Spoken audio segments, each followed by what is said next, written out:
My name is Ted. I'm the co-founder and CEO of Evercomm Singapore.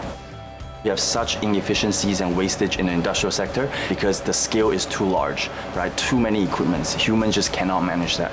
Just by optimizing existing technology, study has shown that in the industrial segments, you have up to 13% to save. Some specific equipment such as chiller, you can go up to 30% to save.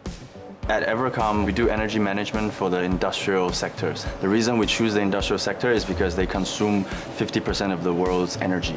For these industrial companies, all the energy pretty much goes to their equipment. We collect data from these equipment, and it can be hundreds or thousands of them in one factories, and we figure out in real time what's the best ways to utilize these equipments, generating the same output, but with much less energy. By digitizing the information, not only we can help them save energy, but we can help them reduce equipment downtime. That makes the whole package a lot more attractive.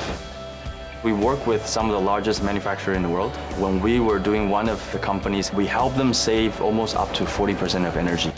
And we work with one of the largest hotel group in Singapore. Not only we help them reduce energy consumption, but we also help them improve their productivity. And because of that, we're now scaling this operation to 30+ hotels in the region.